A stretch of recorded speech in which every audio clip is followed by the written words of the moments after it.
रावणो राक्षस श्रेष्ठो मानी मान परायण आर्राध हरम भक्त्या कैलाशे पर्वतोत्तमे। अब यहां इस श्लोक को व्यास जी ने जब बोला है तो इसमें कुछ विशेष है। मैं उन लोगों के लिए ये बात कहना चाहता हूं जो लोग ये कहते हैं कि ब्राह्मणों ने सिर्फ अपना महिमा मंडन किया, क्षत्रियों का किया या धनियों का किया और लोगों का नहीं किया। अब सुनिए, रावण कहां पैदा हुआ, किसके यहां पैदा हुआ था? ब्राह्मण के यहां ना। तो जन्मजात कौन था? ब्राह्मण। ज्ञान में महापंडित था, इसमें कोई दो राय नहीं है। फिर बताना चाहता हूं, मैं ये क्यों बता रहा हूं। कल भी रात्रि में मैंने इस बात पे चर्चा की थी, धर्म अध्यात्म और विज्ञान चर्चा में जाते जाते, कि सनातन कितना महान है जानो। मैंने कल रात में 9 से 10 की चर्चा में एक उदाहरण दिया था कि एक बालक एक गुरुकुल के बाहर जाकर खड़ा होता है, मुझे शिक्षा लेनी है। गुरुकुल के अधिकारी उससे पूछते हैं कि बेटा तुम्हारा गोत्र क्या है? वो कहता है मुझे मेरा गोत्र नहीं मालूम। वो कहता है मुझे मेरा गोत्र नहीं मालूम। बोला गोत्र बता कर क्या होता है, एडमिशन मिलेगा। अपनी मां के पास गया, मां मुझे गोत्र बता, मेरे पिता कौन है बता। मां शांत रहती है, लेकिन उसे विद्या अध्ययन करना था। वो चाहता था मैं शिक्षित हो जाऊं। बहुत ध्यान से ये बात सुनिएगा और लोगों को बताइएगा जो लोग ये कहते हैं कि साहब लोगों का तिरस्कार किया गया। मैं बताना चाहता हूं, तो मैं ये बताना चाहता हूं कि वो बालक दोबारा गया, बोला मेरे को पिता के बारे में भी नहीं मालूम, मेरा गोत्र भी नहीं मालूम, मुझे तो पढ़ा दो। बोला नहीं पढ़ाया जाएगा, तुम्हारा परिचय चाहिए पहले। अब कुछ लोग ये भी कहेंगे चलो वो ठीक है, आपने कहानी सुना दी, मगर देखो वो मना कर रहे थे ना पढ़ाने के लिए। क्योंकि जिन लोगों को बुराई करनी है वो कोई भी पॉइंट सुनाएंगे, उसके भी पीछे जवाब मैं दूंगा। अब एक बयान आया, एक बहुत बड़ा बयान आया कि जो है सब एक हैं, ये जाति और ये सारी चीजें नहीं, ठीक नहीं है। मुझे बड़ा आश्चर्य हुआ जिसने ये बयान दिया। आप बाजार में जाओ, सब्जी वाले के पास कहना सब्जी दे दो। वो कहे कौन सी सब्जी चाहिए? बोला कोई भी दे दो, सब्जी दे दो। क्या सब्जी एक ही तरह की होती है? हाँ सब्जी है, बनेगी वैसी, सब कुछ वही होना है, मसाले वही डलने हैं, पकना उसी तरीके से, सारी प्रक्रिया वही है। लेकिन उसमें कोई आलू है, उसमें कोई बैगन है, उसमें कोई तोरई है, उसमें कोई लौकी है, उसमें कुछ धनिया, उसमें कुछ कचालू है, उसमें कुछ टिंडा है, उसमें है ना। पशु अगर पशु है तो सिर्फ पशु मतलब पशु ही है कि पशु में भी कई पशु हैं? पशु में भी जातियां हैं, कोई सिंह है, कोई हिरण है, कोई ये है, कोई वो है। बिना जाति के दुनिया में कोई नहीं है। और वो कह रहे हैं कि साहब जाति ठीक नहीं है, पंडितों ने बनाई है। पंडितों ने जाति कहां से बना दी? पंडितों ने कभी इस बात पे बात ही नहीं की। यहां तो जितनी बात हुई है वर्ण व्यवस्था की हुई है। मैं आपको होमवर्क देता हूं। उस बालक ने जाकर कहा कि मुझे नहीं मालूम। बोला फिर जाओ, नहीं बिना उसके नहीं देंगे, पता तो पड़े। उसका एक और कारण था, यहां बताता चलो। वो कारण था कि गोत्र के आधार पर उसका वर्ण पता पड़ेगा, और वर्ण के आधार पर उसको कौन सी एजुकेशन, कौन सी शिक्षा दी जाए ये पता पड़ेगा। आपको कोई बोले सब्जी बनानी है, आप कहोगे कौन सी बनानी है? नहीं सब्जी बनानी है। अरे भाई मैं तैयारी कब करूंगा? तैयारी तो तब करूंगा जब मुझे पता पड़ जाए किस चीज की बनानी है। आलू की बनानी है या फिर पनीर की बनानी है? पनीर की बनेगी तो आलू की तरह नहीं बनेगी, उसकी ग्रेवी अलग होगी, वो अलग होगा। वो बच्चा फिर अपनी मां के पास जाकर कहता है कि मां मुझे आज जानना ही है कि मेरा पिता कौन है। मां संभालती अपने आप को, कहती है कि बेटा मैंने युवानी में वैश्यावृत्ति करती थी, मैं देह बेचती थी अपनी, तो मुझे नहीं मालूम कि तेरा पिता कौन है। बहुत ध्यान से सुनिएगा इस बात को। मुझे नहीं मालूम तेरा पिता कौन है। वो बालक गया उस गुरुकुल में, जाकर कहता है कि मेरी मां वैश्यावृत्ति करती थी, अपनी देह को बेचती थी, मेरा जन्म किससे हुआ है मुझे नहीं मालूम।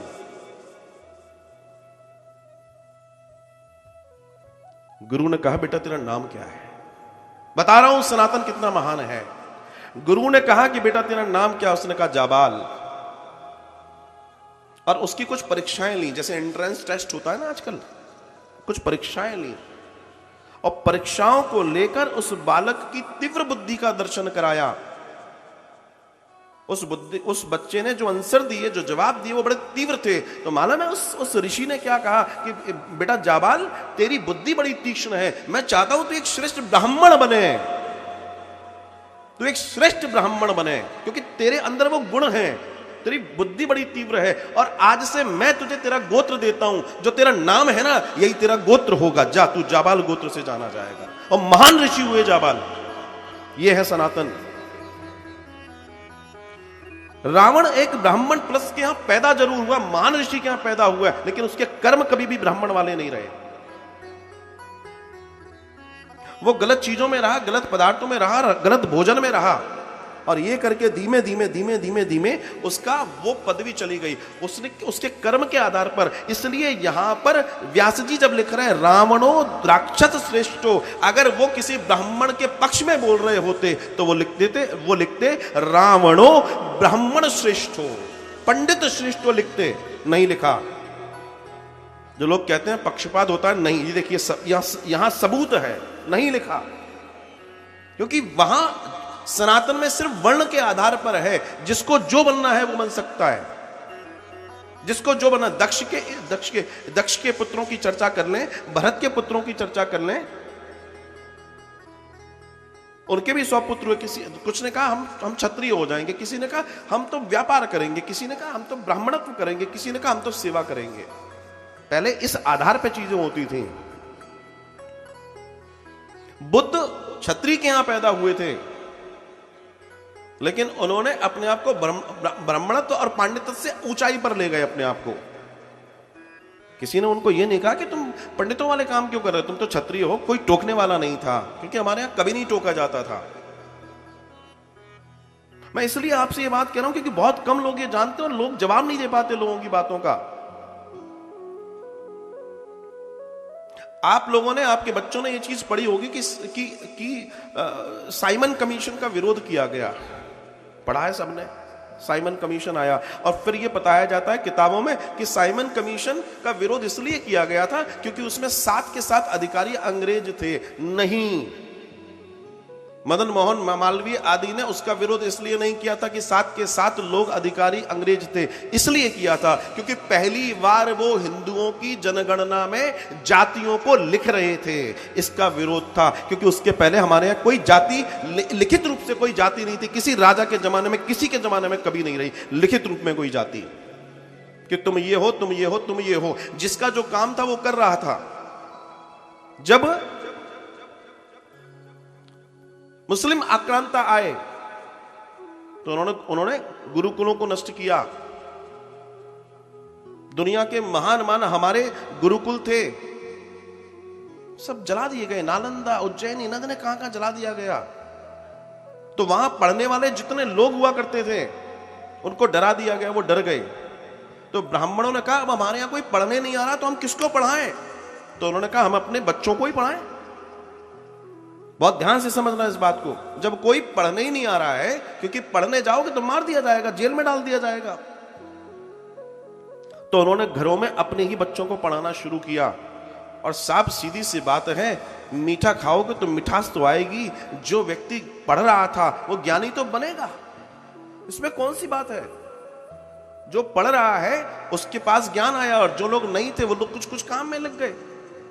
तो किसी ने कहा क्या करें, और कोई काम तो बचा नहीं है। तो एक काम, किसी ने कहा एक काम करो मैं लोहे का काम कर लेता हूं, तुम एक काम करो तुम सोने का काम कर लो, तुम एक काम करो तुम नाई का काम कर लो, तुम एक काम करो तुम इसका काम कर लो। धीमे धीमे लोगों ने काम करना शुरू कर दिया। और ध्यान रखना, जब लोगों ने काम करना शुरू किया तो जब एक जैसे लोग एक जगह पर बैठ के एक जैसा काम करते हैं तो वो एक हो जाते हैं। जो लोग सुनारी का काम कर रहे थे वो धीमे धीमे अपने आप को सुनार, उनका एक गुट बन गया, और धीमे धीमे उसी गुट में उन्होंने अपने शादी विवाह आदि करना शुरू कर दिए। और ऐसे धीमे धीमे वो अपने आप एक ग्रुप बन गए जिनको आज आप जातियां कहते हैं। वो किसी ने बनाया नहीं था, वो उस समय की स्थिति के अनुसार चीजें डिजाइन हो गई क्योंकि सनातन में कभी किसी के लिए तो यह चर्चा ही नहीं आई, किसी को बोला ही नहीं गया, ऐसा कभी नहीं बोला गया। तो साइमन का विरोध भी इसलिए हुआ था क्योंकि वो जातियों को लिखना चाहते थे। और आपको बता दूं कि इस संविधान की सबसे बड़ी भूल क्या है, वो ये है कि हिंदुओं की तो जातियां बता दी गई, लेकिन बाकी किसी की जातियों की चर्चा नहीं हुई। ना मुस्लिम जातियों की चर्चा हुई, वहां मुसलमान लिख दिया गया, या औरों की चर्चा हुई, वहां सिर्फ उनका नाम लिख दिया गया। जातियां तो सब जगह है, कहां नहीं है? क्या बुद्ध होने में जातियां नहीं है? वहां भी सैकड़ों जातियां, और सब ऐसे नहीं, बहुत बहुत निम्न अलग अलग कैटेगरी के लोगों को रख दिया गया है जिनके यहां पानी नहीं पिया जाता, ऐसी स्थिति है। बुद्धत्व में भी बता दूं मैं आपको, और बहुत जल्दी इसके लिए मैं अलग से वीडियो डालूंगा जिससे लोग जान जाएं कि लोगों को बरगलाया जा रहा है सनातन के नाम पे। सनातन वो है जो सबको समाहित करता है। अगर ऐसा नहीं होता तो अन्य जातियों के, जब उस समय आक्रमण चल रहे थे, दूर दूर देशों से लोग अपने आप को बचाने भारत आते थे। भारत सबको जगह देता था। अरे विचार तो वही था ना, इसलिए जगह देता था, वरना क्यों देता? ये समझना हर भारतीय के लिए जरूरी है, हर हिंदू के लिए जरूरी है, हर हिंदुस्तान में रहने वाले व्यक्ति के लिए जरूरी है। और मैं इसलिए बात कह रहा हूं कि देखो, यहां लिख दिया उन्होंने, रावणो राक्षस श्रेष्ठो, ब्राह्मण श्रेष्ठ, जबकि महापंडित था वो तो भाई, लेकिन उस गुण को नहीं लिखा क्योंकि तुम ज्ञानी हो सकते हो।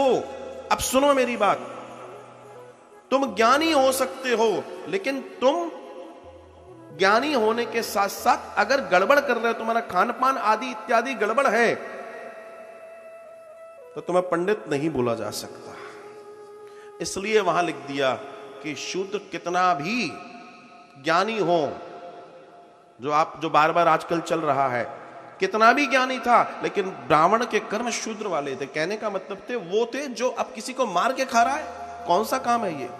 और जिसके कर्म ऐसे नहीं है, वो वर्ण व्यवस्था के हिसाब से शूद्र है ही नहीं है। अपने आप को ना कितने लोग फालतू में शूद्र कह रहे हैं, वो है ही नहीं है। एक व्यक्ति अपने आप को ब्राह्मण बता रहा है, मदिरा पान कर रहा है, मांस खा रहा है, वो शूद्र है वर्ण व्यवस्था के हिसाब से। मनु महाराज ने इतना बड़ा सिद्धांत दिया जिसका कोई वो नहीं है। उसमें तो यह कि एक नीचे गिर गया वो भी उठ सकता है, जो ऊपर है वो नीचे गिर सकता है। लेकिन आज के संविधान में ऐसा नहीं है, जो है वो वही रहेगा। अब बताइए, सनातन श्रेष्ठ की आज की कहानियां श्रेष्ठ?